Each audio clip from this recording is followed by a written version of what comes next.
Assalamualaikum warahmatullahi wabarakatuh.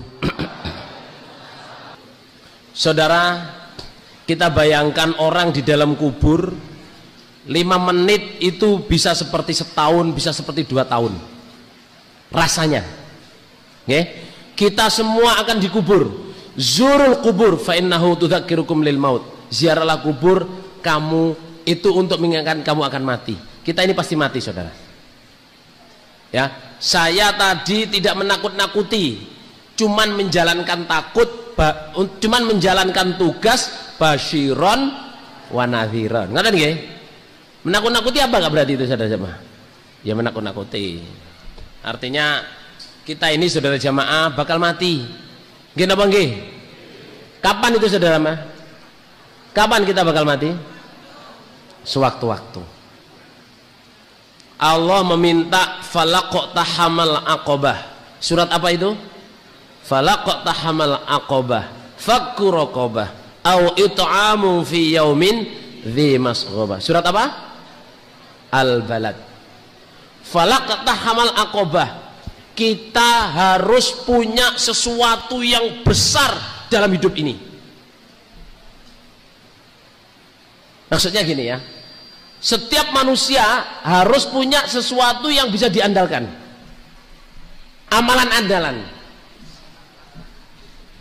Alhamdulillah, jazakumullah khairan. Allah paring barokah, sehat kuat waras, hidup mulia mati masuk surga, jodohnya barokah, tempatnya barokah, haji yang barokah. Jazakumullah khairan. Terus ya, saudara, falaqtahamal aqabah ini biasanya saya sampaikan di judulnya itu cari surga dari kemampuan. Cuman ini saya sisipkan di kuburan ini, kita itu supaya mikir bahwa kita harus punya andalan, punya amalan andalan. Harus mikir. Apa amalan andalan di sini? Maksudnya Allah itu sesuatu yang nggak mungkin kamu kerjakan dalam keadaan biasa. Apa itu? Misalnya ahli sholat malam. Zaman harus punya itu, ahli sholat malam. Jadi pokoknya jam 2 tet bangun sholat sampai jam 4. Ada orang yang begitu, saudara, gak pernah miss. Zaman ahli sodako, pokoknya enek mubalek, enek tamu, enek opo wis bawain sodako, ajak ke rumahnya, kasih minum, kasih apa. Ahli sodako itu surganya sendiri. Bahkan kalau sodako itu dipikirin, kalau ngasih kue mesti ada minumnya. Betul nggih? Itu orang yang seperti itu namanya care. Apa bahasa Jawa niku anu apa? Gemati. Jadi kalau ngedui, misalnya ngasih getuk, ya sak kopine. Nggih napa nggih? Kalau ngasih kopi, ya kudu enek pengantarnya, bukan rokok, nggih, bukan rokok, enggak boleh rokok. Ya apalah ya toh. Ngasih udung dengan pinnya. Apa? Bros.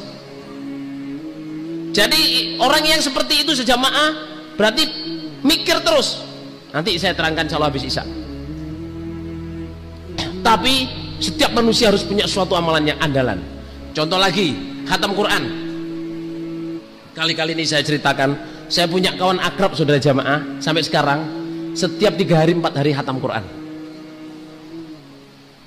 Dan dia punya anak 7, guru pondok, istrinya jualan, yang ngajar pondok, yang ngajar kelompok, tapi tiap 3 hari 4 hari khatam Quran.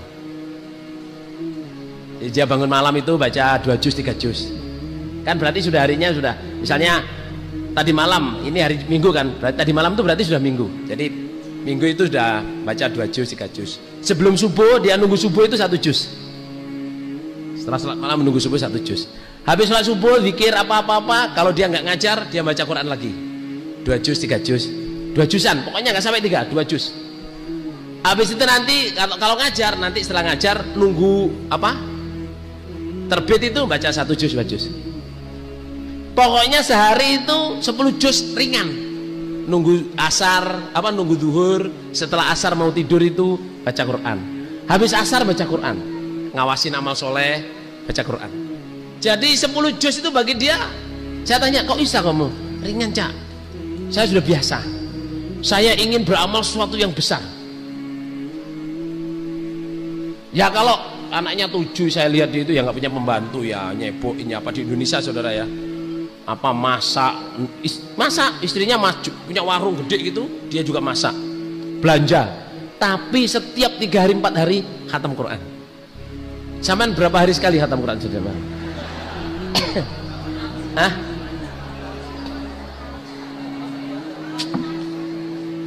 Cuman bulan puasa. Super jujur saudara.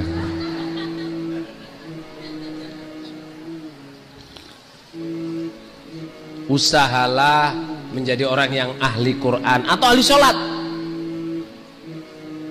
Ada juga kawan saya sudah maaf senangannya sholat. Sehari semalam tuh sholat sunnahnya minimum 40 rakaat. Minimum.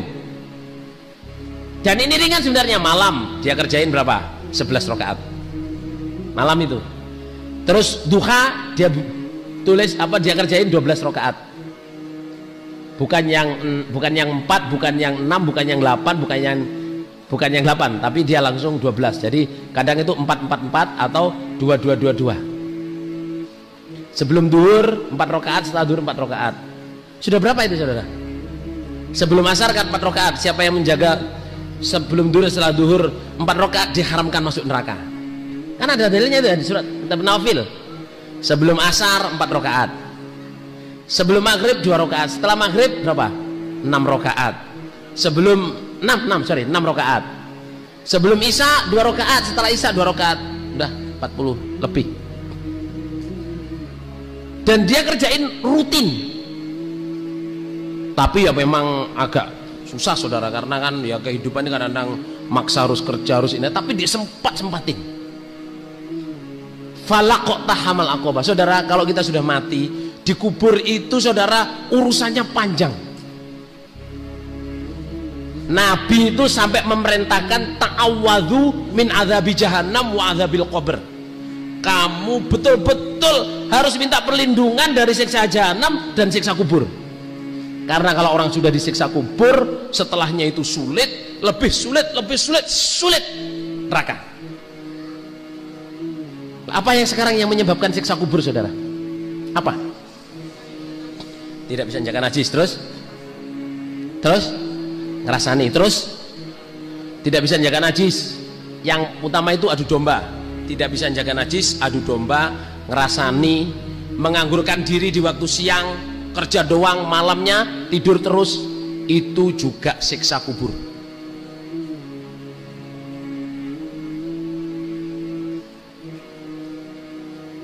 Artinya gini ya, kita ini ada Nabi itu berjalan, lihat orang berjalan di Isra Mi'raj saudara, lihat orang itu kepalanya ditaruh di atas batu, terus ada orang lain lagi di atas kepala dia itu bawa batu sebesar kepala itu, terus dititiskan di kepalanya, dok, kepalanya itu pecah.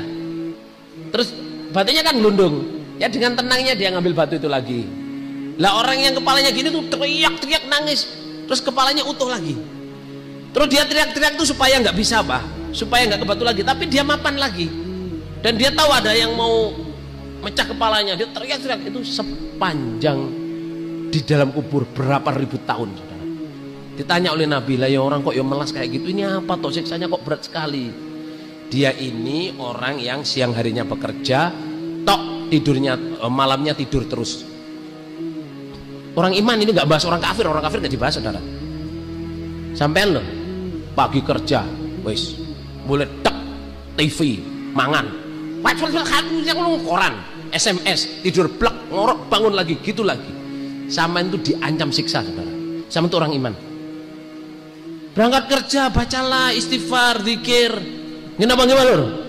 Daripada baca Jakarta Post, apalagi Pos Kota, terus detik.com yang gambar kotang-kotang, pentil, ya Allah, apa?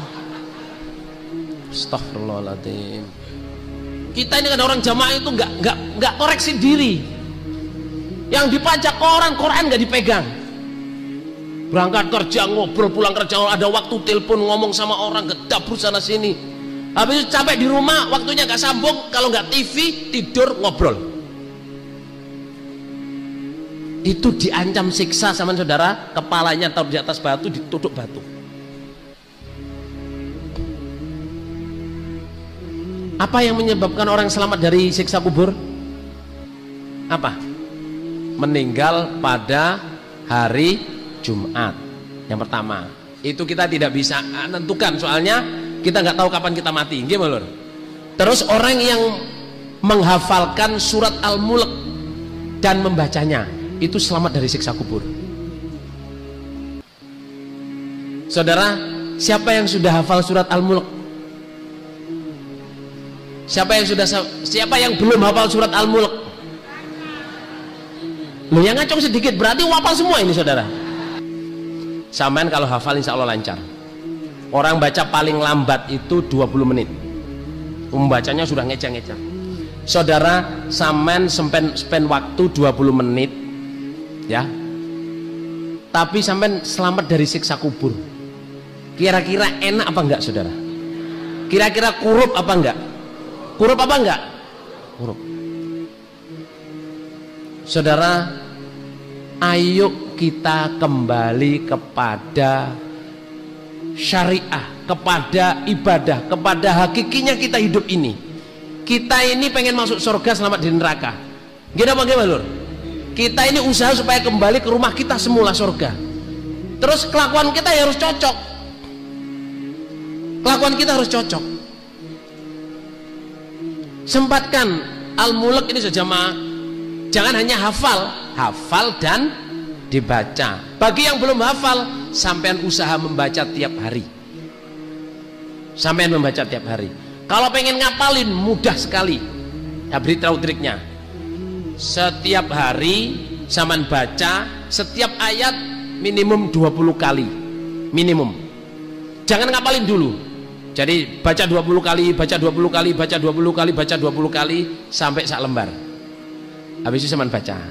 Ulangi lagi baca 20, 20, 20, 20, 20. Itu sebentar sekali, saudara, nggak lama. Habis itu baru sampean hafalin. Ya, hafalin. Jangan ngapalin 2 lembar, sak lembar itu aja, atau separuh lembar. Setiap ayat baca 20, 20, 20, separuh lembar. 20, 20, 20, 20, baru kalau dalanya hafalin. Kalau di Madinah bukan 20, setiap ayat dibaca 50 kali. Itu Madinah. Kalau Mekah boleh 20 sampai 50. Kalau Madinah 50. Hafalin Quran, jadi usahain, saudara, tabarok, penting. Saya pernah dengar cerita dari seorang jamaah. Dia punya nenek itu tinggalnya di kamar, ya. Setiap hari ibu ini pagi baca Ar-Rahman sama Al-Mulk, sore baca Ar-Rahman sama Al-Mulk, tiap hari. Lah nenek ini tinggalnya sakit, nggak bisa bangun, nggak biasa beol ya di situ, kamar itu kencing ya di sana pakai pispot sama pakai itu, tiap hari bau situ, meskipun juga dibersihin di apa itu bau. Gimana, saudara, tempat beol ya dibersihin ya tetap bau, kamarnya bau, pesing lah, nggak enak. Suatu saat di jamaah, seminggu sebelum meninggal, ini keluarganya orang jamaah, seminggu sebelum meninggal tuh kamar itu wangi gitu, wangi yang mengenakan, tapi semua orang takut. Tapi wangi banget, wanginya itu nggak wangi yang menakutkan, nggak. Ini bau wangi apa sih ini? Nggak taunya ibu ini meninggal dikubur, sampai seminggu berikutnya itu masih wangi. Setelah seminggu meninggalnya ibu ini, kamar itu balik bau tahi sama bau apa? Kencing. Padahal kan sudah dipel tiap hari itu, mas baunya itu nempel. Terus keluarga itu jamaah bilang ke saya, habis itu kita semua keluarga setiap hari pagi baca Ar-Rahman sama Al-Mulk, sore membaca Ar-Rahman sama Al-Mulk. Ternyata Ar-Rahman juga istimewa, Al-Mulk juga apa? Istimewa. Ini cerita ya, tapi sama lihat hadisnya Ar-Rahman, saudara jemaah. Membaca surah Ar-Rahman itu istimewa. Saya insya Allah hafal, saudara Rahman. Insya Allah. Hafal plak, hafal ketepal, Al-Mulk hafal, insya Allah. Ar-Rahman sampai Al-Mulk insya Allah ya hafal, ketepal. Kayak ini wala fakhro ya. Maksud saya itu menyemangati sampean, saudara. Saya ngapalin bukan sejak kecil ya, sudah gede itu baru pengen ngafalin. Saya hafalin surat Nisa, Baqarah, Imran, semua saya hafalin insya Allah. Lah jamaah, hafalin Quran, terutama surat-surat istimewa, maksurat. Ya, sekarang kita ngomong kuburan, hafalin surat Al-Mulk. Di sini ini ceritanya gini loh. Ada seorang sahabat itu bikin kemah. Tahu kemah, saudara? Dalam perjalanan dia kemalaman, dia bikin kemah, tidur di situ. Waktu dia tidur itu, geledak itu terus kok denger ada orang baca surat Al-Mulk. Sopo sih bengi-bengi maca surat Al-Mulk. Dia keluar. Nggak ada orang. Nggak taunya suara itu kedengaran dari bawahnya dia itu kuburan, saudara. Kalau zaman terus didengerin, oh di bawah sana ada baca Al-Mulk. Kalau dengerin itu zaman kan mesti lari, saudara. Oh, ya.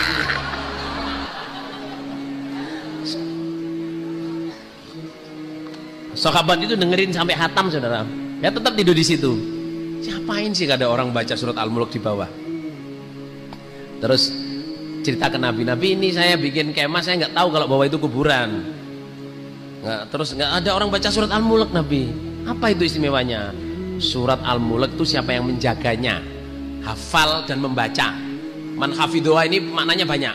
Ada yang man hafidhoha cukup membaca tiap hari, ada yang menghafidhoha itu ya hafal ya dibaca. Jadi sama baca tiap hari cukup. Tapi ada yang memaknai hafidhoha maksudnya ya hafal ya membaca, maknanya menjaga. Maka dia pasti selamat dari siksa kubur. Well, saudara, poin saya ya, sampean kita semua usaha mudah-mudahan selamat dari siksa kubur. Amin. Karena itu sangat kita perlukan. Di kuburan bukan sebentar. Sahabat-sahabat sekarang sudah dikubur 14 abad. Kalau mereka tidur, bangun, itu mereka seperti tidak tidur. Kok cepat sekali saya bangun tidur. Tapi kalau orang-orang yang zaman Nabi disiksa, sudah berapa abad disiksa, saudara? 14 abad. Capek. Gak usah nunggu itu, siksa sehari aja capek. Ta'awwadhu min adzabil qabr. Terus sebelum salam, ya, usahakan semua jamaah sebelum salam, sholat wajib atau sholat sunnah, berdoalah Allahumma inna na'udzubika min adzabi jahannam wa adzabil qabr wa na'udzubika min fitnatil masiihid dajjal wa na'udzubika min fitnatil mahya wal mamat. Ada hadis lain yang teruskan Allahumma inna na'udzubika minal ma'thami wal maghram. Sampeyan mulai sekarang lazimkan itu, karena selamat dari siksa kubur itu penting. Nabi mengatakan ta'awwadhu min adzabi jahannam wa adzabil qabr. Mintalah perlindungan kepada Allah dari siksa jahanam dan siksa apa? Kubur.